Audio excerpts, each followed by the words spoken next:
Hello students, हम पढ़ रहे हैं चैप्टर लैंग्वेज ऑफ केमिस्ट्री और यहाँ पे हमने symbol, valency, formula, chemical equation ये सारे कंप्लीट कर चुके हैं। ठीक है, और अभी पढ़ रहे हैं हम balancing of chemical equation. Balancing of chemical equation में हमने heat and trial method complete कर लिया है और एक मेथड है जो है अलजेब्रिक मेथड और एबीसीडी मेथड। ये जो मेथड है ये हेल्पफुल होता है।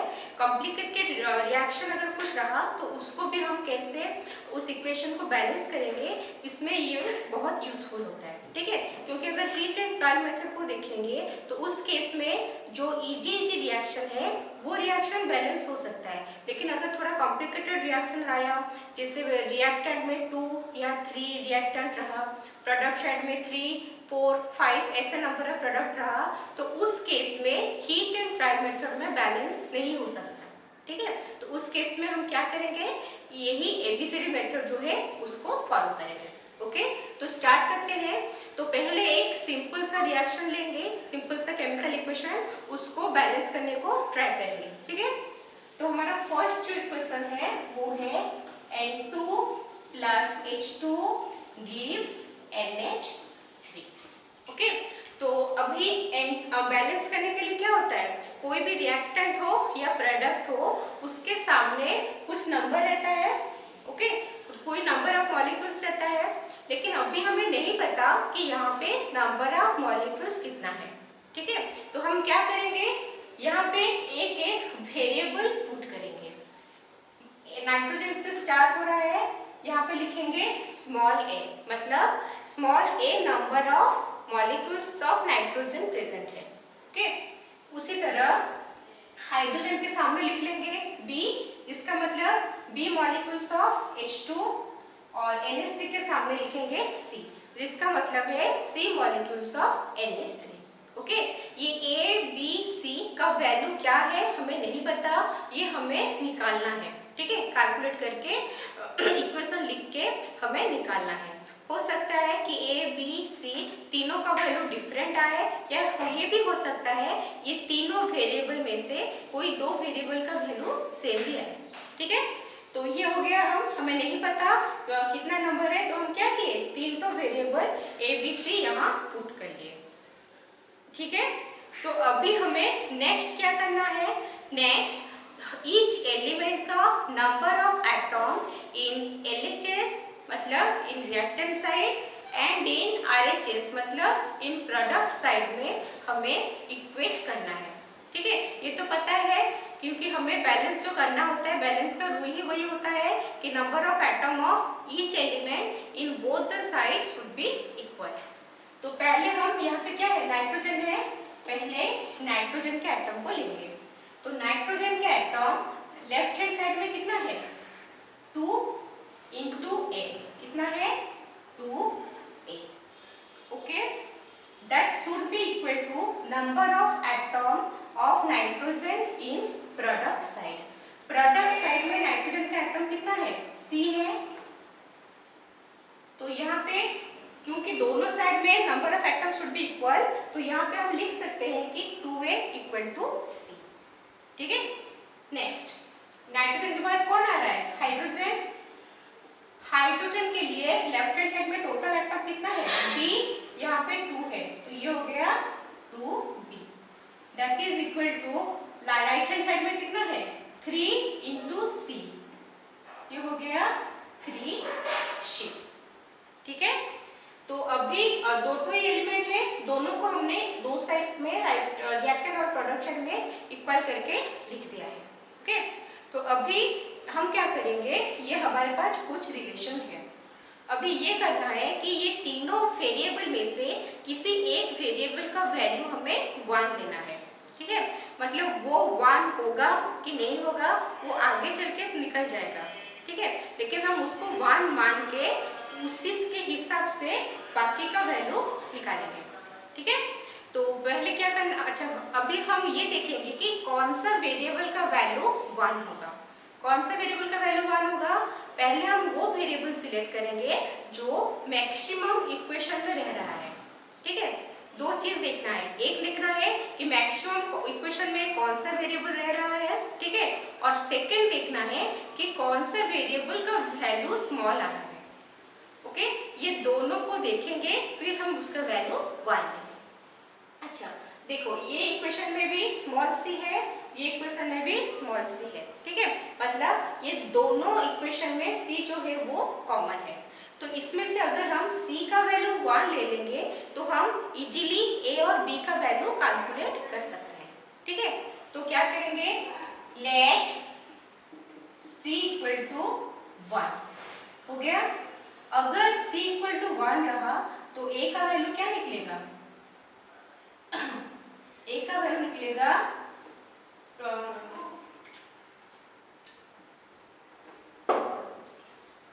2 equal to 1, it implies a equal to 1/2, ठीक है। Next 2b equal to 3c है, तो यहाँ पे क्या करेंगे, 2b equal to 3c, 3 into 1, 2b equal to 3, it implies b equal to क्या निकल रहा है, 3/2 निकल रहा है। ओके, तो अभी के लिए हमारे पास डाटा ये है कि c का वैल्यू 1 है, a का वैल्यू हाफ है, b का वैल्यू 3/2 है, ठीक है। तो अब हम a b c का वैल्यू यहाँ इक्वेशन में पुट कर लेंगे। फ्रैक्शन आने से भी कुछ प्रॉब्लम नहीं है, ठीक है। पुट करके देखते हैं क्या होगा, हाफ n2 प्लस b का वैल्यू कितना है 3/2, 3/2 h2 गिव्स c का वैल्यू 1 लिए हैं NH3। तो यहाँ पे क्या हो रहा है, लिख लिए हैं जो फ्रैक्शन में वो वेरिएबल का वैल्यू निकला है, ठीक है। अच्छा, फ्रैक्शन में यहाँ पे ये डिनोमिनेटर में क्या है 2 है, यहाँ पर भी डिनोमिनेटर में 2 है, तो हम क्या करेंगे, पूरा इक्वेशन को 2 से मल्टीप्लाई कर देंगे, ठीक है। क्यों करेंगे, क्योंकि हमें फ्रैक्शन में नहीं रखना है, हमें उसे होल नंबर में कन्वर्ट करना है। तो अगर पूरा इक्वेशन को 2 में मल्टीप्लाई करेंगे, ये क्या हुआ, हाफ इंटू 2, तो ये बन गया n2, ये 3/2 इंटू 2 बन गया 3h2, और यहाँ पे भी 2 मल्टीप्लाई होगा 2NH3, n2 plus 3h2 gives 2NH3। अभी चेक करेंगे, नाइट्रोजन 2 एटम, यहाँ पे नाइट्रोजन 2, हाइड्रोजन 3 इंटू 2 6, यहाँ पे भी हाइड्रोजन 2 इंटू 3 6, तो हमारा जो इक्वेशन है ये बैलेंस हो गया। ओके, तो ये हमने किया है c का वैल्यू 1 रख के। कुछ और तरह भी कर सकते हैं, ये जो तो इक्वेशन है वो तो रहेगा। हम अभी क्या करेंगे, हम ये देखेंगे कि दोनों में कौन सा वेरिएबल प्रेजेंट है दोनों इक्वेशन में। अभी देखते हैं, ये कंसिडर करने की कोशिश करते हैं कि स्मॉलेस्ट वैल्यू किसका हो सकता है। यहाँ पे 2a इक्वल टू c है, मतलब a जो है वो स्मॉलर देन c है। अच्छा, यहाँ पे 2b इक्वल टू 3c है, मतलब यहाँ पे c जो है वो b से स्मॉलर है। तो अगर कंपेयर करेंगे तो सबसे छोटा क्या आएगा, सबसे छोटा आएगा a, क्योंकि 2a इक्वल टू c है। अगर हम a को 1 ले लेंगे, let a equal to 1, in this case c का वैल्यू कितना आएगा 2a, मतलब 2। नेक्स्ट b का वैल्यू निकालेंगे, 2b equal to 3c, 3c मतलब 3 इंटू c का वैल्यू क्या है 2, मतलब 2b equal to 6, it implies b equal to 3। तो इस प्रोसेस में हमारा a b c का वैल्यू जो है वो फ्रैक्शन में नहीं आया, ठीक है, वो होल नंबर में आया। तो अभी a b c का वैल्यू पुट कर सकते हैं।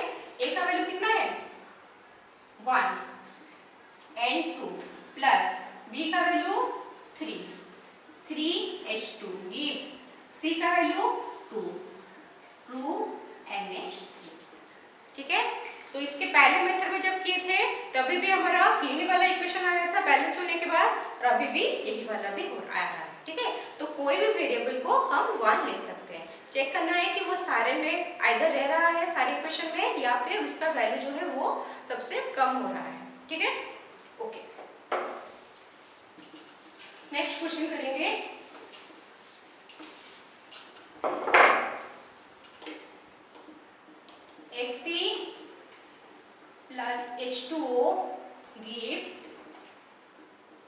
Fe2O3 plus H2।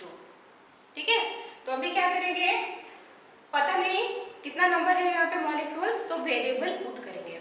क्या करेंगे, Fe के पहले A, यहाँ पे B, C, D, और प्रोडक्ट रहा तो E, F, G सारा लिख सकते हैं। ठीक है, तो ये हो गया हमारा क्या, एक ये वेरिएबल पुट हो गया। अब क्या करेंगे, हर एलिमेंट के एटम को इक्वलाइज करेंगे बोथ साइड में। पहले कौन आ रहा है, आयरन। आयरन के लिए लेफ्ट हैंड साइड में आयरन का नंबर ऑफ एटम कितना है, A, और कुछ है क्या, यहाँ पे आयरन है नहीं है, दैट इज इक्वल टू, यहाँ पे आयरन है, वैल्यू क्या आएगा 2 into C, number of atom है 2 into C, और यहाँ पे तो आयरन है नहीं, तो अभी के लिए हमारा क्या निकला, A equal to 2 into C। Okay, इसको इक्वेशन 1 कर लेंगे। नेक्स्ट आयरन के बाद कौन है यहाँ पे, हाइड्रोजन। हाइड्रोजन का नंबर ऑफ एटम कितना है, 2 into B, 2B equal to, ये साइड में यहाँ पे नहीं है, यहाँ पे है, 2B इक्वल टू कितना हुआ 2D। It implies B equal to D। इसको ले लेंगे इक्वेशन 2। ठीक है, और कौन एलिमेंट बचा, ऑक्सीजन। ऑक्सीजन यहाँ पे नहीं है, यहाँ पे है, कितना है number of atom B, that is equal to, यहाँ पे है कितना है 3C, B equal to 3C। इसको ले लेंगे इक्वेशन 3। इस तरह हमारा पास 3 तो इक्वेशन आ गया। अब ये चेक करेंगे कि कौन सा वैल्यू है जिसको हम 1 ले सकते हैं। ठीक है, तो यहाँ पे A और C है, यहाँ पे B और D है, यहाँ पे B और C है। अगर हम देखेंगे B इक्वल टू 3C आ रहा है, A इक्वल टू 2C आ रहा है, मतलब A और B दोनों का वैल्यू जो है वो C के ऊपर डिपेंडेंट है, और C जो है मतलब उसका वैल्यू स्मॉलर है comparison to A and B। तो यहाँ पे क्या करेंगे, C का वैल्यू 1 लेंगे, लेट C इक्वल टू 1। ठीक है, अभी अगर C इक्वल टू 1 आया, A का वैल्यू कितना आएगा, A इक्वल टू 2C, मतलब A का वैल्यू आया 2। नेक्स्ट B का वैल्यू कैसे निकलेगा, B equal to 3 into C, C का वैल्यू 1 है तो B का वैल्यू क्या आएगा 3, सो B इक्वल टू 3। और यहाँ पे B इक्वल टू D है, इसका मतलब D का वैल्यू भी 3 है। ठीक है, तो अभी हमारे पास A, B, C, D सबका वैल्यू प्रेजेंट है। ठीक है, तो अभी ये वैल्यू को हम इक्वेशन में पुट करेंगे। A का वैल्यू कितना है 2 है, तो यहाँ पे लिखेंगे 2Fe प्लस B का वैल्यू 3, 3H2O गिव्स C का वैल्यू 1, Fe2O3 प्लस D का वैल्यू 3, 3H2। ठीक है, अभी चेक करते हैं आयरन का एटम यहाँ पे कितना है, लेफ्ट हैंड साइड में 2, राइट हैंड साइड में 2, बैलेंस। नेक्स्ट हाइड्रोजन 3 into 2 6, यहाँ पे 3 into 2 6, बैलेंस। ऑक्सीजन 3, यहाँ पे भी 3, बैलेंस। तो अभी हमारा ये वाला इक्वेशन जो है वो बैलेंस हो गया है। ओके, तो नेक्स्ट क्वेश्चन करेंगे, थोड़ा क्वेश्चन का लेवल हाई करके।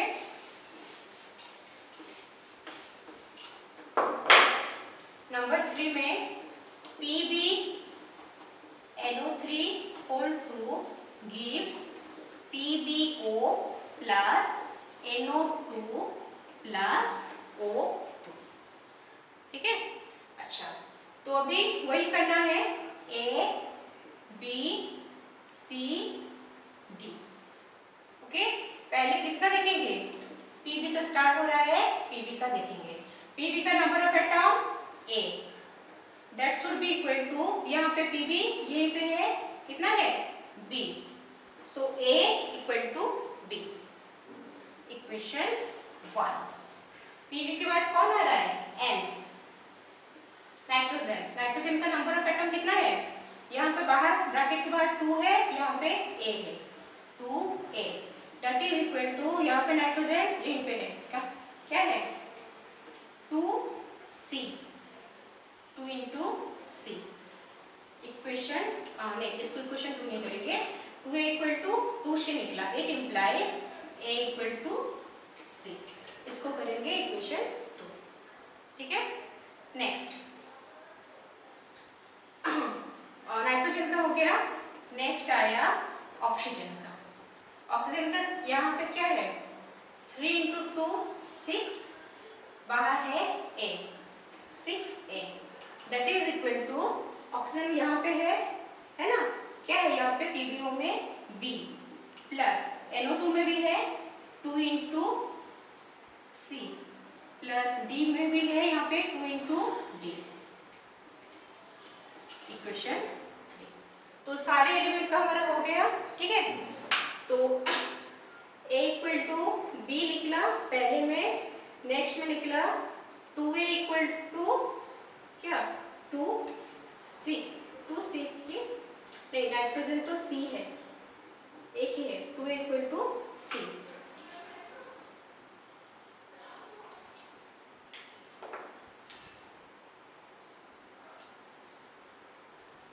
ठीक है, नेक्स्ट ऑक्सीजन का 3 इंटू 2 6A, 6A यहाँ पे B, 2C, 2D। ठीक है, तो हमें ये सेकंड साइड चेक करना है कि लेफ्ट हैंड साइड और राइट हैंड साइड हमने इक्वेशन ठीक से लिखा है कि नहीं लिखा है, क्योंकि इसी के ऊपर बाकी का कैलकुलेशन जो है वो बेस्ड है। ठीक है, अच्छा अभी चूज करेंगे कि किसका वैल्यू हमें 1 लेना है। अच्छा यहाँ पे A है, यहाँ पे भी A है, यहाँ पे भी A है, और A इक्वल टू B है, 2A इक्वल टू C है, मतलब A यहाँ पे छोटा है और 6 यहाँ पे भी है। तो एक काम करते हैं, सारे में कॉमन है तो A का वैल्यू हम 1 ले लेते हैं। Let A equal to 1। अभी वैल्यू पुट करेंगे, A इक्वल टू क्या है B है, तो B का वैल्यू भी क्या आएगा 1 आएगा। नेक्स्ट C का वैल्यू कितना है 2A, 2A मतलब 2 इंटू 1, तो C का वैल्यू आ गया 2। ठीक है, अब हमारे पास A B C तीनों का वैल्यू है, किसका वैल्यू नहीं है D का नहीं है, तो ये सबका वैल्यू हम ये वाले इक्वेशन में पुट करेंगे। 6A मतलब 6 into 1 that is equal to 6, B कितना है 1, प्लस 2C, C 2 है तो 2C कितना हो गया 4, plus 2D, it implies 6 equal to 5 plus 2D, so 2D equal to 1, it implies B equal to half. तो अभी ये क्या हुआ फ्रैक्शन में आ गया, कोई बात नहीं, इसको हमें फिर से वैल्यू पुट करना है। A का वैल्यू कितना है 1, so PB NO3 whole 2 gives B का वैल्यू कितना है 1 PbO प्लस C का वैल्यू 2 NO2 प्लस D का वैल्यू कितना निकला हाफ O2। तो अगर हमारे इक्वेशन में वेरिएबल जो है वो फ्रैक्शन में आ रहा है तो हमें उस फ्रैक्शन को हटाना है। क्या करेंगे, जो डिनोमिनेटर में कॉमन है उसको मल्टीप्लाई कर लेंगे। यहाँ पे क्या है 2 है तो पूरा इक्वेशन को 2 से मल्टीप्लाई करेंगे, तो 2 PB NO3 whole 2 gives 2 PbO plus यहाँ पे भी 2 मल्टीप्लाई होगा 4 NO2 प्लस यहाँ पे 2 मल्टीप्लाई होगा O2। तो हमारा ये बना इक्वेशन। ठीक है, चेक करते हैं। Pb लेफ्ट में 2 राइट में 2, बैलेंस्ड नाइट्रोजन 2 इंटू 2 4, यहाँ पे भी 4, बैलेंस्ड ऑक्सीजन 3 इंटू 2 6 इंटू 2 12, यहाँ पे 2 8 10 2 12। तो अभी हमारा ये वाला इक्वेशन जो है वो बैलेंस हो गया है। ठीक है।